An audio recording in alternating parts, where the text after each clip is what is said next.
할렐루야. 여러분 반갑습니다.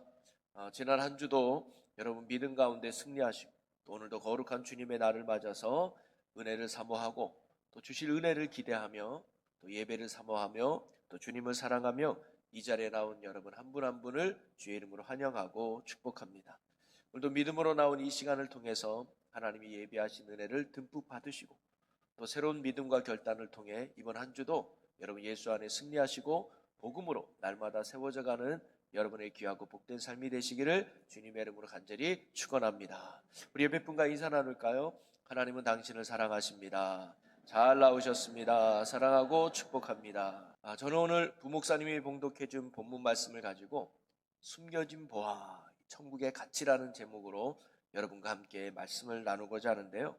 여러분 마태복음 13장은 천국에 관해서 예수님이 7가지 비유를 하신 말씀이 기록되어 있다고 말씀드렸죠. 그래서 오늘 살펴볼 비유가 7가지 중에 마지막 비유이기도 합니다. 바로 보화 비유와 진주 비유죠.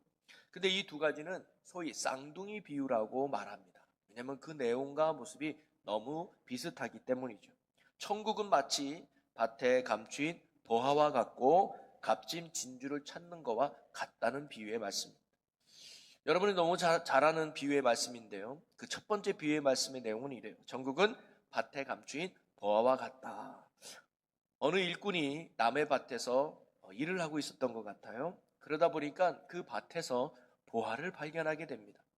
옛날에는 오늘과 같이 은행이나 또는 기증품을 맡겨놓을 마땅한 기관이 없었기 때문에 아무도 모르는 땅에다가 보화를 묻어놓는 경우가 종종 있었습니다. 특히 이스라엘 땅에는 잦은 전쟁이 있었기 때문에 피난을 갈 때 보화나 귀중품들은 땅에다가 묻어놓고 도망을 가거나 피신을 가는 경우가 종종 있었어요. 그래서 전쟁이 끝나면 다시 집으로 돌아와서 그 보화를 발견하고 사용했던 것이죠. 그래서 값비싼 보화를 잃어버리지 않고 또 빼앗기지 않는 좋은 방법 중에 하나가 뭐냐면 아무도 모르는 곳에 땅을 파고 그곳에다가 보화를 숨겨두는 것이었습니다. 우리나라도 6.25 때 피난길을 떠날 때 다시 올 줄 알고 아주 귀중품이나 소중한 건 땅을 파서 묻어두었던 일이 종종 있다고 그래요. 그런데 문제는 뭐냐면 자기가 자기 집으로 돌아오지 못하는 경우도 많이 있다는 겁니다. 그러다 보니까 땅에 보화를 감추었다는 사실을 아무도 모르게 되는 거예요. 그래서 종종 우연히 땅을 파다가 보화를 발견하는 일들이 바로 유대 땅에는 종종 있었다는 겁니다. 그리고 그 보화를 발견하면요, 발견한 사람이 그 보화의 주인이 되는 것이 아니라 그 땅의 주인이 그 보화를 가져가게끔 되어 있었습니다. 오늘 농부도 일꾼도 밭을 갈다가 우연히 누군가가 오래전에 숨겨놓은 보화를 발견하게 됩니다. 그러나 그 땅은 자기의 땅이 아니었기 때문에 보화를 자기 것으로 가져갈 수는 없었습니다.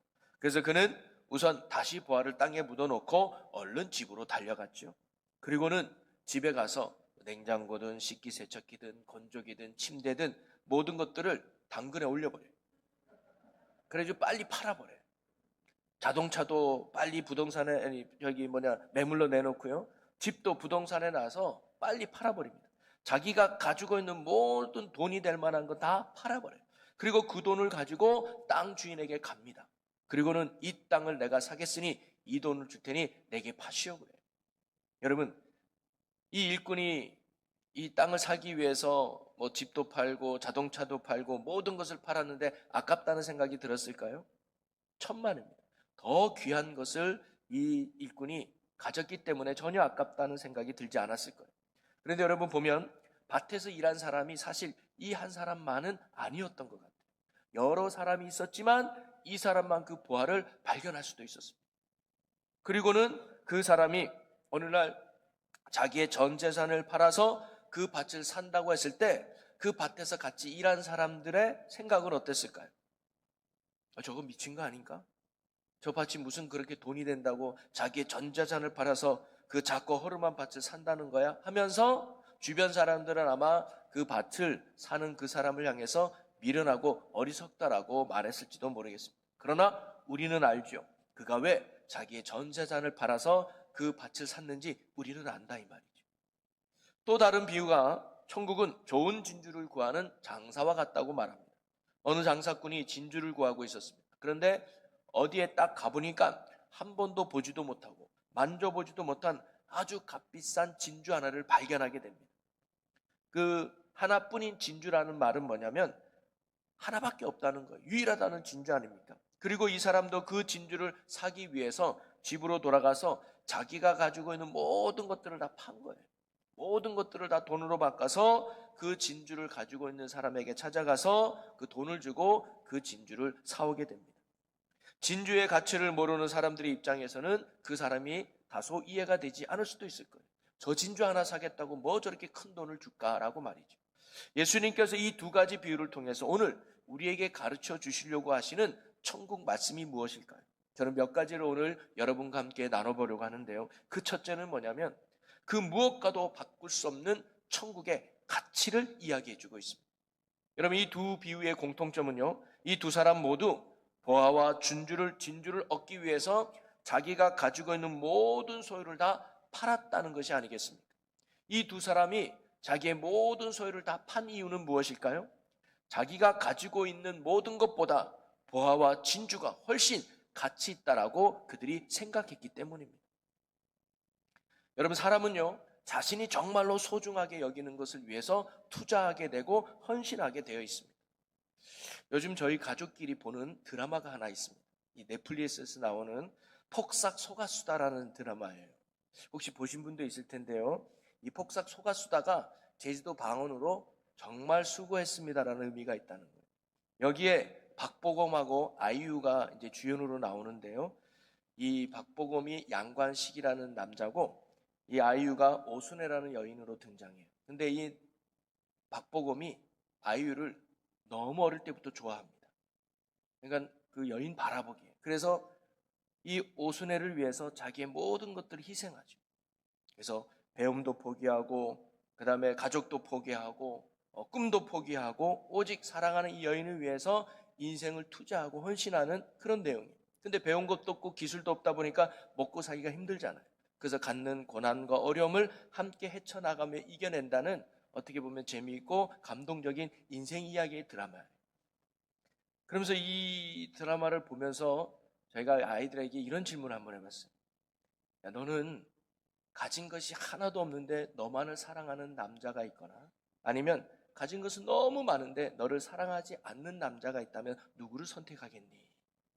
그랬더니 우리 아이가 말하기를 가진 것이 없어도 나를 사랑해주는 사람을 선택하겠어. 돈은 내가 벌면 되잖아. 아직 애들이 세상을 안 살아봐서 세상을 잘 몰라서 이런 대답을 한 것 같은데 좀 살아보면 달라지지 않을까 싶습니다만은 여러분, 이 드라마에서 뭐냐면 내가 정말로 소중히 여기는 존재, 내가 정말로 가치 있다라고 여기는 것은요, 내 인생을 바쳐도 아깝지 않은 거예요. 여러분은 내가 가지고 있는 모든 것을 팔아서 가지고 싶은 게 혹시 있습니까? 내가 가지고 있는 모든 것을 들여도 내가 소유하고 싶은 게 여러분 혹시 있습니까? 예수님은 오늘 그것이 바로 천국임을 우리에게 가르쳐주고 있는 거예요. 내가 가진 돈보다도, 내가 가진 명예보다도, 인기보다도, 건강보다도, 때로는 가족보다도 정말로 더 중요하고 가치 있는 것이 뭐냐? 예수를 믿는 것이요, 예수를 따르는 것이요, 예수와 함께하는 것임을 오늘 우리에게 말씀해 주고 있는 거죠. 여러분, 이 땅에서 천국을 소유하는 것보다 더 가치 있고 더 소중한 것이 사실 있을까요? 여러분, 천국이 무엇입니까? 하나님 나라예요. 하나님 나라는 이제 내 삶의 주인이 하나님이 되어주셔서 나를 다스리고 통치하시고 이끄신다는 거 아니겠습니까? 하나님의 나라는 죽어서만 가는 나라가 아니라 예수 그리스도를 통해서 이미 이 땅에서 시작된 하나님의 나라인 줄로 믿습니다. 하나님이 내 아버지가 되셔서 나를 사랑해 주는 사람, 하나님이 나의 왕이 되어주셔서 나를 지켜주는 것, 하나님이 나의 목자가 되어주셔서 내가 가는 길을 인도해 주시는 것, 예수님이 나의 주가 되셔서 내 삶을 책임져 주시는 것, 성령님이 나의 능력이 되어주셔서 내 삶을 풍성케 해주시는 것, 이것이 하나님의 나라요 천국의 삶인 줄로 믿습니다. 그리고 이러한 천국이, 그리고 이러한 예수님이, 그리고 이러한 믿음이 세상 그 무엇보다 가장 소중하고 가치 있다는 것을 예수님이 오늘 우리에게 가르쳐 주는 거예요. 여러분, 이 세상 그 무엇보다 천국이 내게 가장 소중하고 이 세상 그 무엇보다 예수가 나에게 가장 소중한 분임을 여러분 믿으시기를 바랍니다. 세상의 모든 것을 얻었다 할지라도 예수를 잃어버리면 모든 것을 잃어버린 것과 같고요. 세상의 모든 것을 잃었다 할지라도 예수를 얻으면, 천국을 소유하면 이 세상의 모든 것을 얻는 자가 되는 줄로 믿습니다. 천국이 내 인생에서 가장 가치 있고 소중하다는 걸 오늘 이 비유를 통해서 예수님이 우리에게 말씀해 주는 거예요. 또 하나의 의미는 뭐냐면 이러한 천국을 얻기 위해서 나의 결단이 중요하다는 것을 가르쳐 줍니다. 오늘 44절에 보면 천국은 마치 밭에 감추인 보화와 같으니 사람이 이를 발견한 후 숨겨두고 기뻐하며 돌아가서 자기의 소유를 다 팔아 그 밭을 사느니라 라고 나옵니다. 이 보화를 발견한 일꾼은요, 발견한 걸로 끝나지 않았습니다. 집으로 돌아가서 자기의 소유를 다 팔아서 그 밭을 사기로 결심했다는 거예요. 장사꾼도 마찬가지입니다. 46절을 볼까요? 극히 값진 진주 하나를 발견하며 가서 자기의 소유를 다 팔아 그 진주를 사느니라. 장사꾼도요, 값진 진주를 발견한 걸로 끝나지 않았습니다. 그것을 내 것으로 만들기 위해서 집으로 돌아가서 자기가 가지고 있는 모든 것들을 다 팔아 그 진주를 사기로 결심했다는 거예요. 여러분, 이 뒤의 공통점은요, 바로 참되고 가치 있는 것을 소유하기 위해서 그들이 희생적인 결단을 했다는 것입니다. 보화와 진주를 얻기 위해서 그들은 기꺼이 자기의 모든 것들을 팔기로 결단했다는 거죠. 이러한 결단과 결심과 행동이 있었기에 보화가 내 것이 되고 진주가 내 것이 되었던 것입니다. 여러분, 오늘도 마찬가지입니다. 우리가 천국의 기쁨을 얻고 천국의 생명을 얻기 위해서는 이들처럼 자기의 것을 기꺼이 포기하고 내려놓는 결단이 필요하다는 거예요. 이러한 결단이 있을 때 천국이 곧 나의 것이 되는 줄로 믿으시기를 바랍니다. 아브라함에게도 하나님의 약속이 주어졌습니다. 축복의 약속이 주어졌습니다. 약속을 듣고 아는 것이 중요한 게 아니라 그는 한평생 살아왔던 본토 친척 아비 집을 떠나는 결단을 했다는 거예요. 이러한 결단이 있었기에 그는 믿음의 조상이라고 하는 축복을 얻게 된 줄로 믿습니다. 제자들도 예수님이 나를 따르라라는 예수님의 말씀을 들었습니다. 듣는 게 중요한 게 아니라 그들은 배와 그물과 가족을 버리고 주님을 따르는 결단을 했다는 거예요. 이러한 결단이 있었기에 그들은 예수님의 참된 제자로 쓰임받을 수 있게 된 줄로 믿습니다. 그런데 이와는 정반대 이야기가 마태복음 19장에 나옵니다. 한 부자 청년이 있었습니다. 그가 예수님을 찾아와요. 그러면서 어떻게 하여야 영생을 얻을 수 있습니까? 어떻게 해야 천국을 소유할 수 있습니까? 라고 물어본 거예요. 그랬더니 예수님이 말합니다. 내 소유를 팔아 가난한 자들에게 나눠주고 너는 나를 쫓아라 라고 얘기를 해요. 그때 이 청년이 반응이 어떻습니까? 마태복음 19장 22절에 이렇게 기록하고 있습니다. 그 청년이 재물이 많음으로 이 말씀을 듣고 근심하며 가니라. 이 청년은 천국보다 자기가 가지고 있는 재물을 선택하고 맙니다. 내 것을 내려놓는 결단이 이 청년에게는 없었습니다. 영생이 어떻게 주어지는지를 알았습니다. 천국이 무엇인지 발견했습니다. 그러나 그 천국을 붙잡기 위해서 내 것을 내려놓는 결단이 이 아들에게는 없었습니다. 결국 그래서 이 청년은 천국과 영생을 소유하지 못하게 됐죠. 사랑하는 성도 여러분, 우리도 천국을 소유하기 위해서 주님을 만나고 그 주님과 함께하기 위해서는요, 우리도 결단해야 된다는 거예요. 천국을 발견하는 것으로 부족합니다. 천국이 내 것이 되기 위해서는 우리도 결단해야 된다는 거예요. 어찌 보면 신앙은요, 포기하는 것에서부터 출발하는 거예요. 포기하지 않으면 얻어지는 것이 없고요, 나를 내려놓을 때 얻어지는 것이 천국의 가치요 능력인 줄로 믿으시기를 바랍니다. 여러분은 오늘 천국을 얻기 위해서 무엇을 포기했습니까? 예수님이 나의 주가 되시기 위해서 여러분이 포기하고 결단한 것은 여러분 무엇입니까? 여러분, 우리가 세상을 붙잡고 있는 손을 내려놓을 때 우리는 주님을 붙잡을 수 있게 되는 줄로 믿습니다. 세상을 의지하는 손을 내려놓을 때 우리는 진정으로 주님을 의지할 수 있게 된다는 거예요. 이처럼 주님이 나에게 가장 귀한 분임을 믿고 천국이 나에게 가장 소중한 것임을 믿고 오직 주님을 위해서 세상의 것을 기꺼이 포기하고 주님만을 붙들 수 있는 저와 여러분의 믿음의 삶이 될 수 있기를 주님의 이름으로 간절히 축원합니다. 이러한 믿음의 결단이 있을 때 주님이 우리를 만나 주시는 것이고 우리 안에 참된 천국이 시작되는 줄로 믿습니다. 그리고 또 세 번째로 이 비유가 우리에게 깨닫게 해주는 것은 세상이 줄 수 없는 천국의 기쁨이 우리 안에 있다는 겁니다. 44절 말씀을 다시 보면요, 천국은 마치 밭에 감춘 부화와 같으니 사람이 이를 발견한 후 숨겨두고 기뻐하며 돌아가서 자기의 소유를 다 팔아 그 밭을 사느니라 라고 나옵니다. 이 일꾼은요, 부활을 발견하자마자 자기 안에 기쁨이 샘솟았다는 것을 알 수가 있습니다. 여러분, 천국을 발견한 사람에게는요, 기쁨이 있습니다.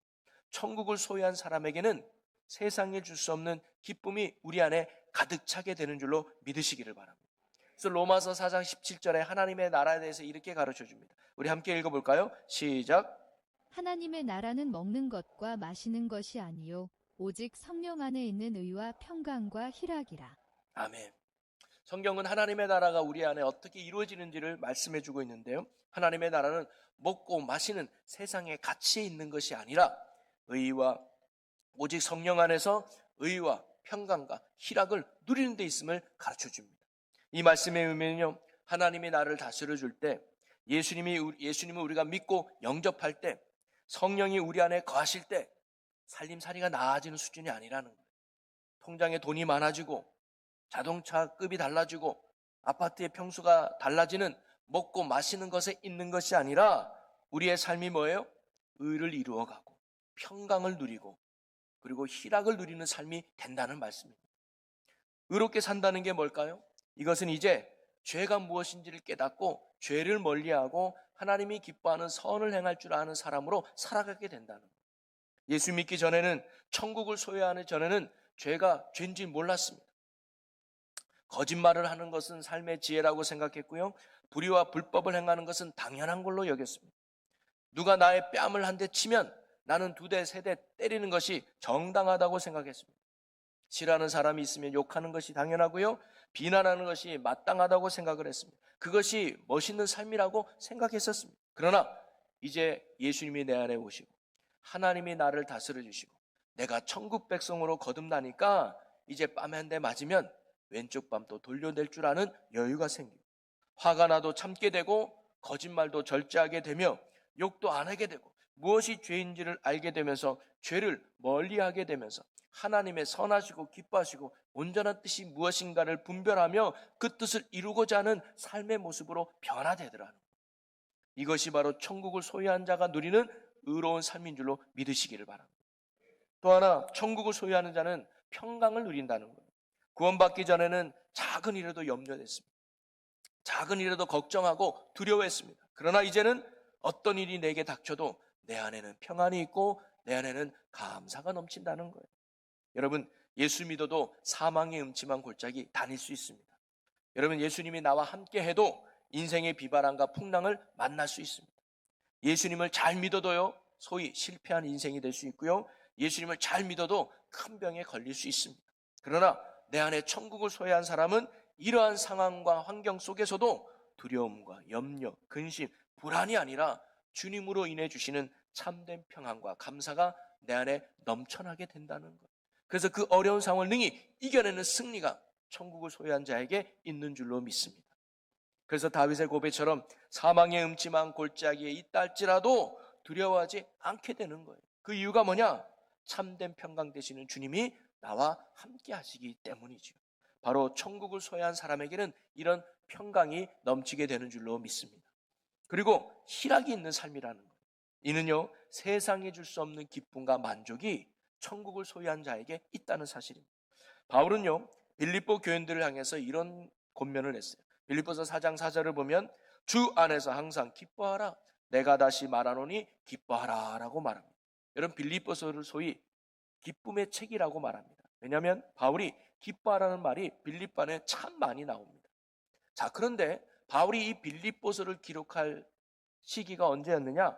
바로 바울이 로마 감옥에 갇혀서 언제 죽을 줄 모르는 상황 속에서 빌립보서를 기록했다는 거예요. 누가 봐도 기쁨보다는 절망과 슬픔과 낙심과 좌절 속에 있어야 될 바울이 오히려 성도들을 향해서 기뻐하라고 말하고 있는 거예요. 여러분, 바울이 이렇게 성도들을 향해서 기뻐하라고 당당하게 말할 수 있는 이유가 어디 있었을까요? 자신이 주 안에서 기뻐하는 삶을 살고 있었기 때문입니다. 여러분, 감옥에 있는 나도 지금 예수 때문에 기뻐요. 그러니 여러분 왜 기뻐하지 않을 수 있겠습니까? 그러니 여러분 언제나 주 안에서 기뻐하십시오라고 권면하고 있는 것이죠. 여러분 사도 바울이 차디찬 감옥 안에 있으면서도 기뻐할 수 있는 이유가 어디 있었을까요? 바울은 천국을 소유한 사람이었기 때문입니다. 비록 차디찬 감옥 안에 있다도 할지라도 상관없어요. 왜냐? 나에게는 따뜻한 천국이 예비되어 있음을 믿었기 때문입니다. 자신을 아무도 인정해주지 않고 언제 죽을 줄 모르는 불안한 상황 속에 있다 할지라도 바울은 괜찮았습니다. 왜냐? 주님이 나를 인정해주는 천국이 나에게 있기 때문입니다. 초대교회 성도들이 예수 믿는 것 때문에 손해를 당하고 사람들에게 손가락질 받고 많은 것을 잃어버리며 심지어 목숨까지 잃었다 할지라도 그들이 기뻐하며 담대하며 감사할 수 있었던 이유는 그들에게 천국이 있었기 때문입니다. 오늘 부활을 발견한 일꾼처럼 진주를 발견한 장사꾼도요, 자신의 모든 것을 팔아도 전혀 아깝지가 않았습니다. 그 이유는 그 모든 것을 뛰어넘는 보화와 진주가 그들에게 있었기 때문이 아니겠습니까? 여러분 오늘도 마찬가지입니다. 천국을 소유한 사람, 예수 그리스도가 내 안에 있는 사람은요, 세상에 그 무엇을 얻지 못했다 할지라도, 세상에서 그 무엇을 많이 가지지 못했다 할지라도, 세상에서 그 무엇을 많이 누리지 못한다 할지라도 괜찮습니다. 손해봐도 괜찮습니다. 뒤처져도 괜찮습니다. 왕따가 당해도 괜찮습니다. 왜냐? 세상과는 비교할 수 없는 최고의 가치는 천국이 내 안에 있기 때문입니다. 그래서 천국을 소유한 사람이 기쁨으로 평강으로 살아갈 수 있는 거예요. 여러분 우리가 신앙생활이 왜 재미없고 힘듭니까? 재미없고 힘든 이유가 뭔지 아십니까? 내가 천국을 소유하지 못했기 때문입니다. 우리의 예배가 지루하고 기도하는 것이 힘든 이유가 뭡니까? 예수님을 만나지 못했기 때문입니다. 우리가 남을 섬기고 봉사하는 것이 왜 힘들고 짜증납니까? 내가 주님과 함께 살아가고 있지 않기 때문입니다. 예수님 없이, 믿음 없이, 은혜 없이 신앙생활 하려고 하니 너무나 힘든 것이죠. 여러분 우리가 예수님을 만나고 주님이 주시는 은혜로 가득하고 성령으로 충만할 때 우리의 삶은, 우리의 신앙생활은 기쁨이 가득하고 신나고 재미있고 풍성한 열매를 맺는 복된 삶이 되는 줄로 믿습니다. 그래서 저는 여러분이 오늘 부활을 발견하고 기뻐하는 농부와 같은 자들이 되기를 소망합니다. 값진 진주를 발견하고 기뻐하는 장사꾼과 같은 여러분이 되기를 소망합니다. 여러분 모두가 교회만 다니는 종교인이 아니라 살아계신 주님을 만나고 천국을 소유한 참된 신앙인이 되시기를 주님의 이름으로 간절히 소망합니다. 그래서 주님으로 인해서 주시는 의와 평강과 희락을 누리며 이 땅에서 천국을 소유하며 천국의 기쁨을 누리며 살아가는 저와 여러분 모두가 될 수 있기를 주님의 이름으로 간절히 축원합니다. 그리고 마지막으로요, 우리가 이 두 비유 속에서 찾을 수 있는 또 하나의 공통점이 있습니다. 그것은 보화와 진주가요 쉽게 발견되고 찾아지는 것이 아니라 숨겨져 있었다는 사실입니다. 농부는요 그 밭에 보화가 있다는 것을 알고 밭을 간 게 아닙니다.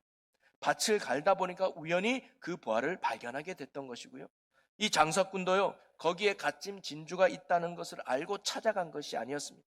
값진 진주를 찾다 보니까 그곳에 값진 진주가 있다는 것을 발견하게 됐다는 거예요.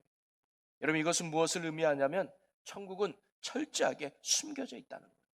천국은 우리가 쉽게 찾을 수 있도록 눈에 보이는 것이 아니라는 것입니다. 예수님은 우리가 마음만 먹으면 언제든지 만날 수 있는 분이 아니라는 거예요. 성령님은 우리가 원한다면 마음대로 만날 수 있는 분이 아니라는 것입니다. 여러분 기독교는 계시의 종교입니다. 계시라는 것은 하나님이 우리에게 밝히 자신을 보여주어야 우리가 하나님을 알 수 있다는 거예요. 우리의 노력으로, 우리의 힘으로 하나님을 알고 만날 수 있는 게 아니라 하나님이 계시해 주셔야, 하나님이 보여주셔야 우리가 그 하나님을 발견할 수 있고 깨달을 수 있고 만날 수 있다는 거예요. 예수님이 우리를 만나 주셔야 우리가 그 주님을 만날 수 있는 것이고요, 예수님이 우리에게 은혜를 주셔야 우리가 그 은혜 안에 날마다 거할 수 있는 것입니다. 오늘 우리는 이 두 비유 속에서 천국을 발견함에 있어서 두 가지를 가르쳐주고 있습니다. 그것은 우연성과 필연성을 가르쳐주고 있어요. 농부는요 우연히 밭을 갈다가 그 밭에 감추어진 보화를 발견했다는 거예요. 보화를 발견하기 위해 밭을 간 건 아니었습니다.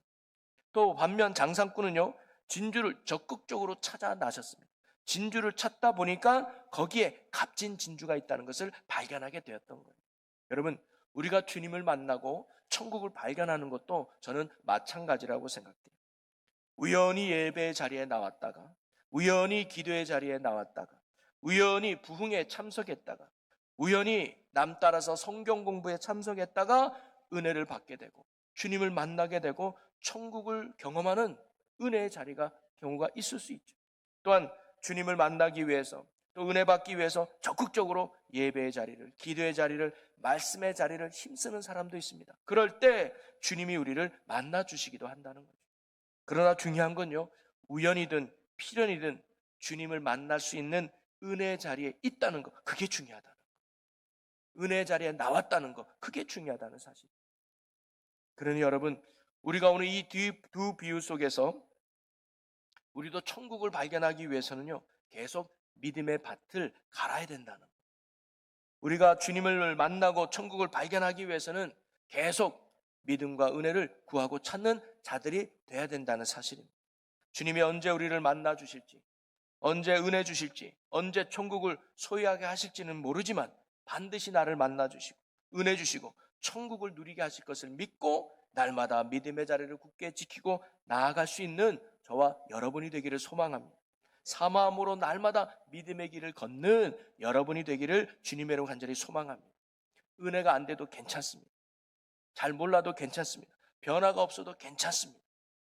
예배의 자리에, 말씀의 자리에, 기도의 자리에 나오십시오. 그러면 어느 순간 주님이 여러분을 만나주시고 천국을 소유하며 승리하는 삶을 살게 될 줄로 믿습니다. 그래서 우리가 주님을 만남으로 천국을 소유하며 천국의 기쁨을 누리며 살아가는 우리 모두가 될 수 있기를 주님의 이름으로 간절히 축원합니다. 말씀을 정리하겠습니다. 예수님은 천국은 자기가 가지고 있는 모든 것들을 다 팔아서 밭을 사는 거와 그리고 진주를 사는 거와 같다고 말씀합니다. 여러분은 무엇을 위해서 나의 모든 것들을 포기할 수 있습니까? 오늘 예수님은 천국을 얻기 위해서 지금 여러분이 가지고 있는 모든 것을 다 갖다 바치라는 말씀이 절대 아닙니다. 천국은 내가 가지고 있는 그 어떤 것보다 가장 소중하고 가장 가치 있다는 것을 오늘 우리에게 가르쳐 주신 것입니다. 무엇과도 바꿀 수 없는 최고의 가치가 천국에 있음을 여러분 믿으시기를 바랍니다. 여러분, 예수님이 우리의 인생에 있어서 그 무엇과도 바꿀 수 없는 가장 소중하고 귀한 분임을 믿으시기 바랍니다.